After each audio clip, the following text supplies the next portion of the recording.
باب الاخلاص واحضار النیت فی جمیع الاعمال والاقوال والاحوال البارزۃ والخفیۃ، کہ اخلاص اور نیت کو حاضر کرنے کا بیان تمام اعمال میں، اقوال میں، ظاہر اور چھپے ہوئے تمام حالات میں، یعنی ہر موقع پر اور ہر جگہ پر نیت کا خالص رکھنا نہایت ضروری ہے. یہ ہے اس باب کا معنی. قال اللہ تعالی وما امروا الا ليعبدوا الله مخلصین له الدین حنفاء ويقيموا الصلاة ويؤتوا الزکاة وذلك دین القیمہ، کہ نہیں ان کو حکم دیا گیا مگر یہ کہ اخلاص کے ساتھ اللہ کی عبادت کریں، نماز پڑھیں، زکوٰۃ دیں، اور یہی ٹھیک دین ہے. مراد یہ کہ اللہ تعالیٰ اس وقت تک عبادات قبول نہیں کرتا، خواہ وہ نماز اور زکوٰۃ جیسی بہترین عبادت ہی کیوں نہ ہو، جب تک یہ عبادت صرف اور صرف اللہ کے لیے نہ ہو جائے. مخلصین لہ الدین، کہ خالص کرنے والے اس کے لیے، کس کے لیے؟ اللہ کے لیے. الدین، دین کو. حنفاء، یکسو ہو کر، بالکل ہر طرف سے منہ موڑ کر. یعنی نماز جو ہے یہ دراصل ایک سمبل ہے، ایک شخص کے مسلمان ہونے کی ایک نشانی ہے. تو یہ نشانی بھی صرف ظاہری حیثیت کچھ نہیں رکھتی جب تک کہ اس کے اندر یا ادا کرنے والے کے دل کے اندر یہ سوچ موجود نہ ہو کہ میں یہ کسی اور غرض کے لیے، کسی لالچ کے لیے، کسی دکھاوے کے لیے، کسی اور مقصد کے لیے نہیں پڑھ رہا سوائے اس کے کہ اس کے ادا کرنے سے میرا رب مجھ سے راضی ہو جائے.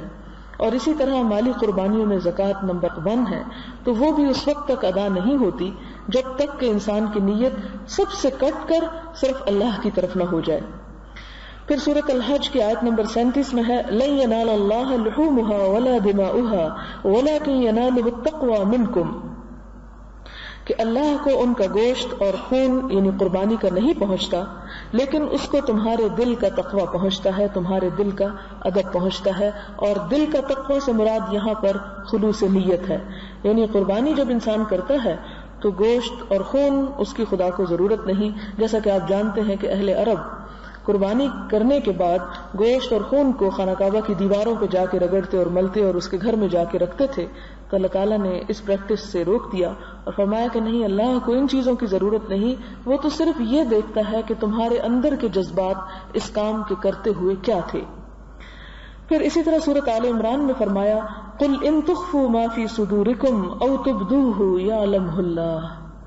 کہہ دو کہ اگر تم چھپاؤ گے وہ جو کچھ تمہارے دلوں میں ہے یا اس کو ظاہر کرو گے، اللہ سب کو جانتا ہے. مراد یہ کہ نیت ایک ایسی چیز ہے کہ جس کا تعلق انسان کے دل اور اندر سے ہے، اور اس وقت تک کسی کو اس کا پتہ نہیں چلتا جب تک کہ ہم عمل سے ظاہر نہ کر دیں. ایک انسان ایک ارادہ کرتا ہے، ایک سوچتا ہے کسی کام کے کرنے کے بارے میں، لیکن جب تک وہ کر نہیں گزرتا کوئی اور اس سے نہیں واقف ہوتا. مگر اللہ تعالیٰ انسان کے ارادے کے ساتھ ہی جان لیتے ہیں کہ ایک شخص کیا چاہتا ہے. اور یہی وجہ ہے کہ آگے آپ پڑھیں گے ایک حدیث میں کہ انسان اگر کوئی کام نہیں بھی کر پاتا تو صرف اس کی اچھی نیت کی وجہ سے بھی اس کو اجر عطا کیا جاتا ہے. تو پہلی حدیث ہے وعن امیر المؤمنین ابی حفص عمر بن الخطاب بن نفیل بن عبد العزى بن ریاح بن عبد الله بن قرط بن رزاح بن عدی ابن کعب بن لؤی بن غالب القرشی العدوی قال سمعت رسول اللہ صلی اللہ علیہ وسلم یقول.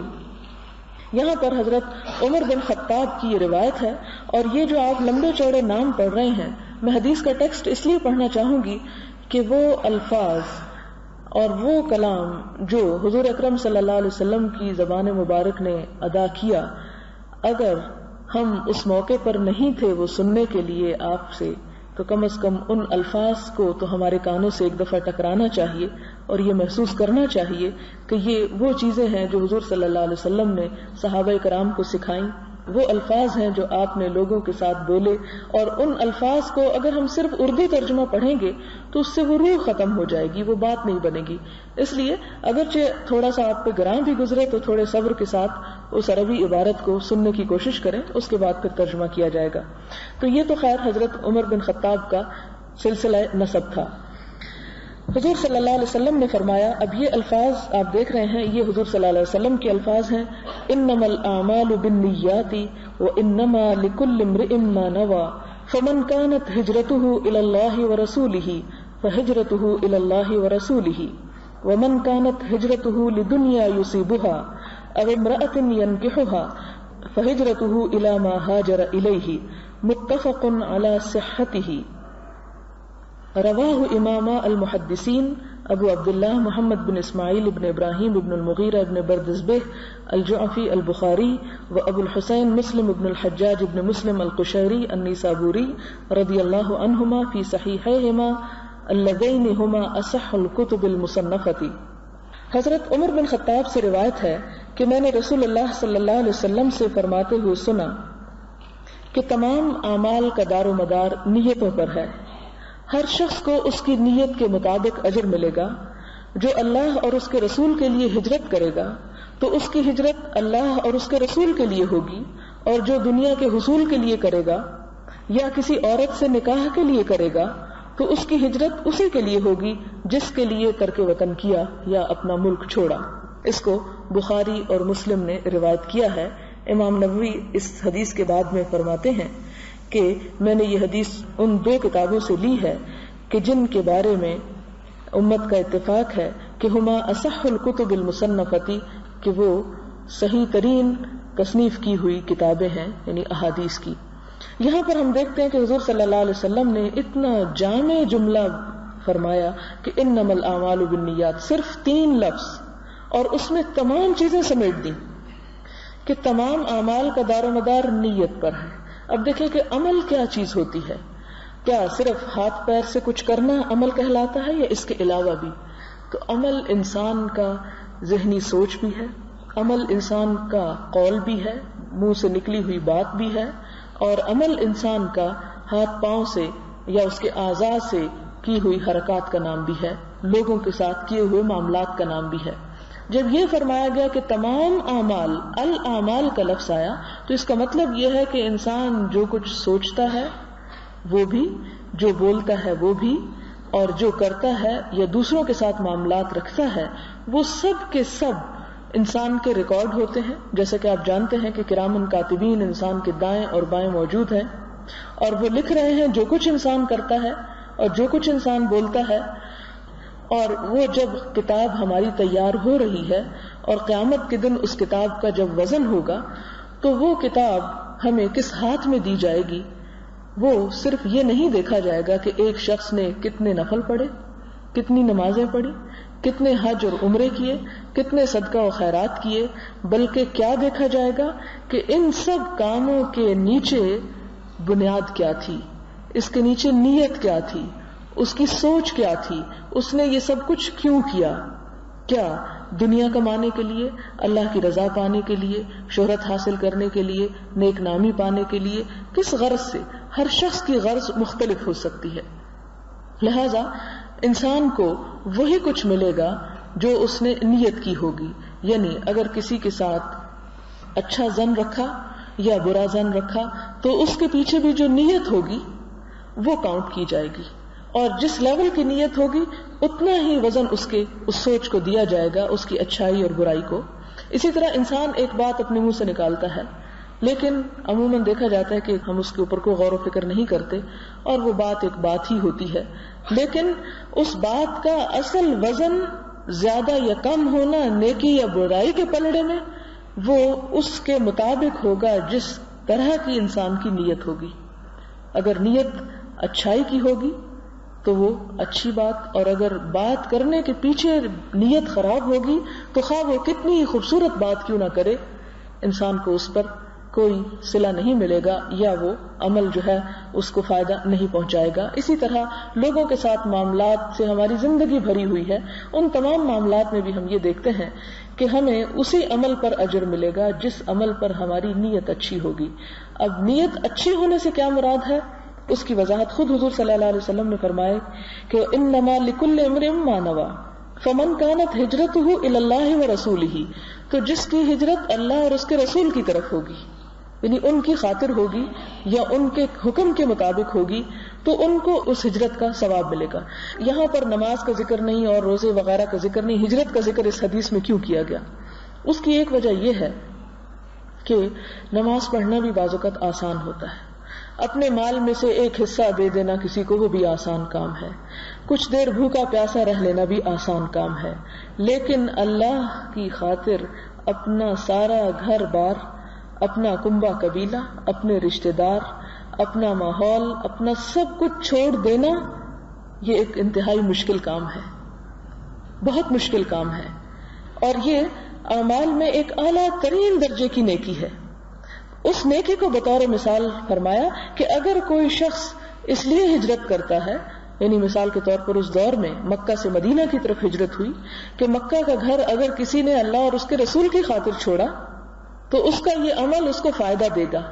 لیکن اگر کسی نے یہ عمل ہجرت جیسا عمل بھی کس لیے کیا، ومن کانت ہجرتہ لدنیا یصیبها، کہ اگر کسی نے اس لیے ہجرت کی کہ دنیا کا مال کچھ کمائے، یا کوئی تجارت اس کی بڑھ جائے، یا کہیں اچھی نوکری کر سکے، اب امرأۃ ینکحها، یا کسی عورت سے نکاح کر سکے، یعنی شادی کے لیے دوسرے ملک چلا گیا، فہجرتہ الی ما ہاجر الیہ، تو اس کی ہجرت کا صلہ وہی ہوگا جس کے لیے اس نے ہجرت کی، یعنی اگر جاب کے لیے کی تو وہ جاب مل جائے گی، اس کو صلہ مل گیا، کسی سے نکاح کے لیے کی تو وہ نکاح ہو جائے گا اور اس کا صلہ اس کو مل جائے گا۔ اس کا یہ کام اس کے لیے اگر اس نے ایک اچھی نیت سے کیا ہے تو اس پر اس کا اجر ہوگا، لیکن اگر اس نے صرف ان کاموں کے لیے کیا اور ظاہر یہ کر رہا ہے کسی کو کہ میں نے خدا اور رسول کے لیے گھر بار چھوڑا، لیکن دل میں یہ نیت تھی کہ مکہ میں میرا کاروبار اچھا نہیں ہے، جا کے مدینہ میں کروں، اور لوگوں کو یہ بتاتا پھرا کہ میں تو خدا کے لیے ہجرت کر کے آیا ہوں، تو اس کا یہ کام، اس کا یہ بول اس کے حق میں جھوٹ لکھا جائے گا۔ اسی طرح اگر ایک شخص کی نیت ارادہ ہے کہ فلاں قبیلے کی فلاں عورت سے جا کے شادی کروں گا، اچھا ہے، دنیا بھی بن گئی آخرت بھی بن گئی، تو وہ اس کا صلہ اس صورت میں تو مل جائے گا جس کے لیے اس نے ارادہ کیا، لیکن اللہ اور اس کے رسول سے وہ جزا اور رضا اس کو نہیں ملے گی کہ جو اس ہجرت کی صورت میں اس کو ملنی چاہیے، جس میں کوئی اور دنیا کی غرض شامل نہ ہو۔ یہاں کوئی شخص یہ نہ سمجھے کہ نکاح کے لیے کسی دوسری جگہ جانا یا کسی کاروبار کے لیے یا رزق کمانے کے لیے یا تجارت کے لیے جانا کوئی بری بات ہے، اس میں بذات خود برائی نہیں ہے، لیکن ایک ہے کہ آپ دنیا کمانے کے لیے جا رہے ہیں، اور ایک یہ ہے کہ آپ اللہ کے دین کی خاطر آپ نکل رہے ہیں۔ ان دو اغراض میں فرق ہے اور ان دونوں کی جزا میں بھی فرق ہے۔ ایک شخص اگر تجارت کے لیے نکلتا ہے تو تجارت بھی ایک عبادت ہے، لیکن وہ اس سے کمتر درجے کی عبادت ہے جس طرح کی عبادت اللہ اور رسول کی خاطر ان لوگوں کی عبادت تھی جنہوں نے گھر چھوڑے، اور آپ جانتے ہیں جن کو مہاجرین کا لقب ملا، اور جنہوں نے اپنے گھر بار، تجارت، بزنس، بال بچے، اولاد، سب کچھ، شوہر بیوی، سب کچھ چھوڑ کر وہ وہاں سے چلے گئے اور طرح طرح سے اپنے ملک میں ستائے گئے، تو اس وجہ سے جو کچھ جنہوں نے کیا ان کا اجر قیامت کے دن ان لوگوں کی نسبت زیادہ ہوگا جنہوں نے دنیا حاصل کرنے کے لیے اپنا گھر بار چھوڑا ہوگا۔ اگلی حدیث ہے، وَأَنْ أُمِّ الْمُؤْمِنِينَ أُمِّ عَبْدِ اللَّهِ عائشة رضی اللہ عنہا قالت قال رسول اللہ صلی اللہ علیہ وسلم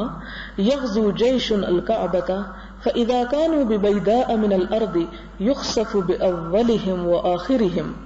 قالت قلت يا رسول الله كيف يخسف بأولهم وآخرهم وفيهم أسواقهم ومن ليس منهم قال يخسف بأولهم وآخرهم ثم يبعثون على نياتهم۔ حضرت ام المؤمنین ام عبداللہ حضرت عائشہ سے روایت ہے، ام عبداللہ آپ کی کنیت تھی، کہتی ہیں کہ رسول اللہ صلی اللہ علیہ وسلم نے فرمایا کہ ایک لشکر کعبہ پر حملہ کرے گا، جب میدان میں آ جائے گا تو ان کے اگلے پچھلے لوگ دھنسا دیے جائیں گے زمین میں۔ میں نے کہا یا رسول اللہ صلی اللہ علیہ وسلم، ان کے اگلے پچھلے لوگ کیسے دھنسا دیے جائیں گے،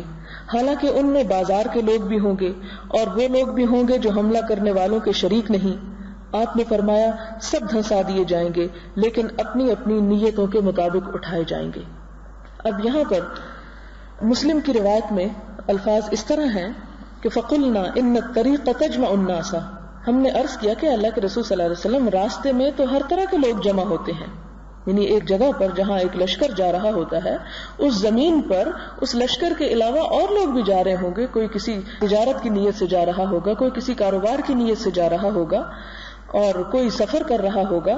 اور ہم نے عرض کیا کہ فیہم المستنصر لذالک یعنی بعض اس میں اس لشکر کی مدد کرنے کے لیے جا رہے ہوں گے، والمجبور، اور کچھ لوگ مجبور ہوں گے یعنی ناپسند کرنے والے ہوں گے کہ وہ ان کے ساتھ چلیں، وابن السبیل، اور کچھ مسافر بھی ہوں گے۔ ان کے ذہن میں ایک سوال پیدا ہوا کہ اے اللہ کے رسول صلی اللہ علیہ وسلم، ایسا کیوں ہوگا کہ وہ ساری زمین پھٹ جائے گی اور لوگ سب دھنس جائیں گے، حالانکہ اس زمین پر چلنے والے مسافر بھی ہو سکتے ہیں، مجبور بھی ہو سکتے ہیں، اور ان سب کو کیوں دھنسا دیا جائے گا؟ تو آپ نے فرمایا کہ ان سب کو تو دھنسا دیا جائے گا، لیکن جب اٹھائے جائیں گے تو اپنی اپنی نیت پر اٹھائے جائیں گے۔ اب اس کا کیا مطلب ہے؟ اس کا مطلب پہلی بات تو سمپل یہ ہے کہ کعبہ پر ایک لشکر حملہ کرے گا، اور اللہ تعالیٰ نے چونکہ اپنے گھر کی حفاظت کا ذمہ لیا ہوا ہے، جیسا کہ آپ جانتے ہیں کہ حضور صلی اللہ علیہ وسلم کی ولادت مبارک سے پہلے بھی ابرہہ کے لشکر نے حملہ کیا، اور ان کا انجام جو ہوا وہ تاریخ کا ایک حصہ ہے اور سب جانتے ہیں اس کے بارے میں۔ اسی طرح آئندہ آنے والے وقت کے بارے میں آپ صلی اللہ علیہ وسلم ایک پیشن گوئی کر رہے ہیں۔ ابھی تک یہ پیشن گوئی تو پوری نہیں ہوئی، لیکن آئندہ ہو سکتا ہے کہ کسی وقت یہ پوری ہو، یعنی آپ کی پیش گوئیوں میں سے ایک پیش گوئی ہے جو آپ کو وحی کے ذریعے بتائی گئی کہ ایسا ہونے والا ہے کہ کعبہ پر حملہ آور ہوگا، لیکن جب حملہ آور ہوگا تو اس خاص ایریے کو، جس ایریے پر وہ لشکر ہوگا، سب کو زمین کے اندر ڈال دیا جائے گا۔ پہلے تو اللہ تعالیٰ نے پرندے بھیج کے مدد کی تھی نا، تو اب کس طرح حفاظت کی جائے گی؟ ان سب کو زمین میں دھنسا دیا جائے گا۔ اس پر آپ دیکھیں کہ اب اس زمین پر اگر دوسرے لوگ موجود ہیں تو ان کا کیا قصور؟ اس کی دو وجوہات ہیں کہ اس لیے دھنسایا جائے گا۔ پہلی بات تو یہ کہ غلط کام کرنے والوں کی صحبت میں نہیں بیٹھنا چاہیے، ان کے ساتھ نہیں چلنا چاہیے، اس لیے کہ اگر وہ ڈوبیں گے تو دوسرے خواہ نیک لوگ ہوں گے وہ بھی ساتھ ڈوب جائیں گے، یعنی ایک تو اس حدیث سے یہ سبق ملتا ہے۔ دوسری بات یہ ہے کہ یہ تو نہیں ہو سکتا جیسے کسی بستی پر عذاب آتا ہے، کہیں زلزلہ آ جاتا ہے، کوئی طوفان آتا ہے، لوگ غرق ہو جاتے ہیں، تو اب یہ تو بیچ میں نہیں ہو سکتا کہ جس نے اس کی نیت نہیں کی ہوئی، اگرچہ وہ اسی رستے پہ جا رہا ہے، اسی زمین کو استعمال کر رہا ہے، اسی گھر میں رہتا ہے، لیکن وہ ایک نیک آدمی ہے، ایک اچھا انسان ہے، تو اس کو کیوں سزا دی جا رہی کہ وہ بھی بیچ میں ڈبویا جا رہا ہے؟ تو جیسے ہمارا ایک محاورہ نا کہ آٹے کے ساتھ گھن بھی پستا ہے، تو وہ گھن کا تو اس میں قصور نہیں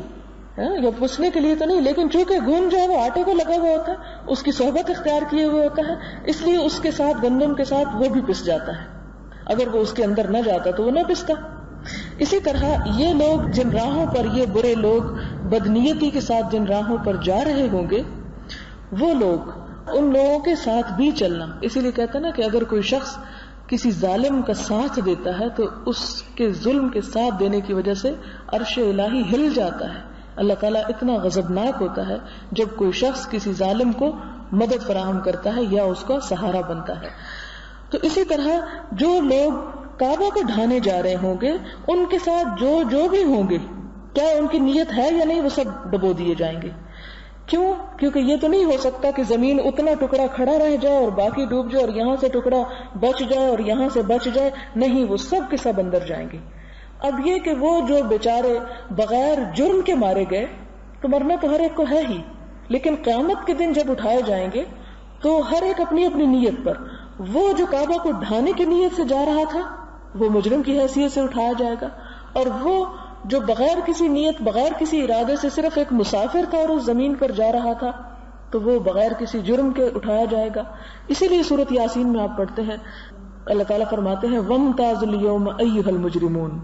کہ اے مجرموں آج چھٹ کے الگ کھڑے ہو جاؤ۔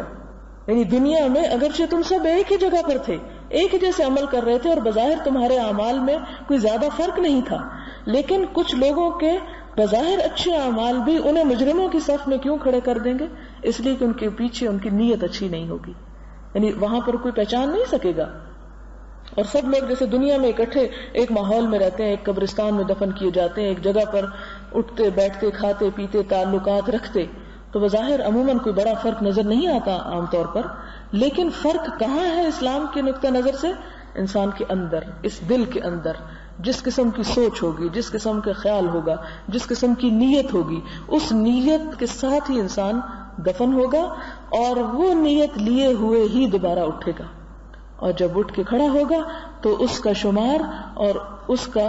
گروپ یا گروہ وہ پھر قیامت کے دن اللہ تعالیٰ کے حکم سے الگ کر دیا جائے گا، خواہ وہ ایک ہی معاشرے کے افراد کیوں نہ ہو۔ پھر اس کے بعد اگلی حدیث میں حضور صلی اللہ علیہ وسلم نے فرمایا ان عائشہ رضی اللہ تعالی عنہا قالت قال النبی صلی اللہ علیہ وسلم لا ہجرت بعد الفتح ولكن جہاد ونیۃ وَإِذَا اسْتَنْفِرْتُمْ فَانْفِرُوا متفق علیہ۔ حضرت عائشہ سے روایت ہے کہ حضور صلی اللہ علیہ وسلم نے فرمایا فتح مکہ کے بعد مکہ سے ہجرت نہیں ہے مگر نیت اور جہاد باقی رہیں گے، جب تم کو جہاد کے لیے بلایا جائے تو چل کھڑے ہو۔ یہاں سے مراد کیا ہے؟ لا ہجرت بعد الفتح، کہ جب مکہ فتح ہو گیا تو ہجرت کا کانسیپٹ ختم ہو گیا۔ کیوں؟ اس لیے کہ مکہ اب دار الکفر نہیں دار الاسلام بن گیا، اور دار الاسلام سے دار الاسلام میں ہجرت کوئی معنی نہیں رکھتی۔ لہٰذا وہ لوگ جنہوں نے اللہ کی خاطر گھر بار چھوڑے ہجرت کی اور انہوں نے اپنے اس عمل پر جو اجر اور ثواب کمایا وہ انہیں مل گیا، اب اس اجر میں اب بعد کا کوئی شخص شریک نہیں ہو سکتا۔ لیکن عام طور پر ہجرت کا لفظ یوز میں آتا ہے ہمارے، اور ایک ملک کے لوگ دوسرے میں، جیسے افغانستان کے یہاں آ گئے یا کشمیر کے یہاں آ گئے یا کسی اور جگہ پر چلے گئے، تو جس نیت کے ساتھ کوئی اپنے گھر بار کو چھوڑ کے نکلے گا اس کا اجر اپنی جگہ موجود ہے۔ لیکن حضور صلی اللہ علیہ وسلم کی زندگی میں وہ ہجرت ختم ہو گئی جس کی طرف آپ لوگوں کو ابھارا کرتے تھے، یا جو آپ کے ساتھ مل کر جنہوں نے ہجرت کی۔ پھر اس میں آپ ایک اور چیز دیکھیں کہ آپ صلی اللہ علیہ وسلم نے ان لوگوں کے لیے جو ہجرت کر کے ایک دفعہ مدینہ چلے گئے تھے اور خود اپنی ذات کے لیے بھی دوبارہ مکہ میں جا کر بس جانا پسند نہ فرمایا۔ یعنی جب مکہ فتح ہو گیا اور فتح ہونے کے کچھ سال بعد آپ زندہ بھی رہے، لیکن آپ دیکھتے ہیں کہ حج کے فوراً بعد آپ صلی اللہ علیہ وسلم مدینہ میں لوٹ جاتے ہیں، اور ان لوگوں کو بھی کہتے ہیں لوٹنے کے لیے کہ کہیں تمہاری ہجرت کا ثواب ضائع نہ ہو جائے، کیونکہ انسان جب واپس پلٹتا ہے اپنے گھر بار اپنے ہر چیز دیکھتا ہے تو پھر انسان کا یہ دل چاہتا ہے کہ میں، اگرچہ اس میں کوئی ایسی برائی نہیں تھی، لیکن ان لوگوں نے جنہوں نے مدینہ کو شرف بخشا، اللہ تعالیٰ نے یہ چاہا کہ وہ پھر مدینہ ہی کو شرف بخشیں اور وہیں پر رہیں، اور یہ مدینہ کے لیے ایک بڑی ہی عزت کی بات اور ایک بہت ہی اعلیٰ مقام اس کو ملا کہ اللہ کے رسول صلی اللہ علیہ وسلم نے نہ صرف یہ کہ اپنی بقیہ زندگی مکہ فتح کر لینے کے بعد بھی وہیں گزارنا پسند فرمائی، بلکہ اس کے ساتھ ساتھ یہ کہ وہاں پر زیادہ لمبا قیام بھی پسند نہ فرمایا، حالانکہ آپ کی عمر کے کئی سال وہاں پر گزرے تھے، 40 سال نبوت سے پہلے اور 13 سال تک بعد میں بھی، تو جہاں اتنی عمر گزاری وہاں انسان کا قدرتی دل ہوتا ہے میں چند دن اور دیکھوں، اچھا فلاں جگہ کا کیا حال ہے، فلاں کیسا ہے، نہیں، اپنا کام کیا اور فوراً لوٹ گئے، تاکہ وہ کام جو ہم نے صرف خدا کی خاطر کیا اس میں کسی قسم کی کوئی کمی نہ آئے، کہیں ایسا نہ ہو کہ ہم اپنے دل کے ہاتھوں مجبور ہو کے ہم اپنے اس فعل پر پچھتانے لگ جائیں، یا کوئی ہمارے دل میں ایسے احساسات ہوں کہ ہم نے کیوں چھوڑا تھا اور یہ برباد ہو گیا اور وہ ضائع ہو گیا، اگر ہم یہاں ہوتے تو ہم یہ اور یہ کرتے، نہیں، وہیں کو پھر دارالسلام بنا دیا گیا۔ لیکن یہاں پر یہ کہا گیا کہ 2 چیزیں باقی ہیں، جہاد اور نیت، یعنی ہجرت ایک بہت اعلیٰ اور عرفہ مقام تھا نیکی کمانے کا، وہ موقع تو اب گیا، لیکن تم پریشان نہ ہو کہ اب یہ ہجرت کا ثواب ختم ہو گیا تو اب ہم ثواب کیسے کمائیں۔ فرمایا کہ جہاد ابھی بھی باقی ہے، وہ ختم نہیں ہوا اور وہ میرے بعد بھی باقی رہے گا، لہذا جب تمہیں بلاوا آئے، یعنی امیر المومنین وقت کا حاکم اور جو بھی ذمہ دار ہے وہ تمہیں اگر دشمنوں کے مقابلے کے لیے پکارے تو تم پھر بیٹھے نہ رہ جاؤ بلکہ چل پڑو، نکل پڑو، جس طرح قرآن پاک میں فرمایا کہ انفروا خفافا وثقالا وجاہدوا باموالکم وانفسکم فی سبیل اللہ ذالکم خیر لکم ان کنتم تعلمون۔ نکلو، خواہ ہلکے ہو یا بوجھل، اور جہاد کرو اللہ کی راہ میں اپنے مالوں اور اپنی جانوں کے ساتھ، یہ تمہارے لیے بہتر ہے اگر تم جانو۔ اللہ کی راہ میں نکلو، خواہ ہلکے ہو یا بوجھل، جیسے بھی حالت میں ہو نکل کھڑے ہو۔ اور دوسری چیز جس کا بتایا کہ نیت باقی ہے، کہ جس بھی اچھے کام میں تم اچھی نیت کرو گے اس کے اوپر بہترین اجر پاؤ گے۔ اور اسی طرح اگر انسان ہجرت کرتا ہے، اپنی جگہ کو چھوڑتا ہے علم حاصل کرنے کے لیے یا کسی بھی اچھے کام کے لیے، تو اس پر جو نیت کرتا ہے تو وہ ثواب موجود ہے اس کے لیے۔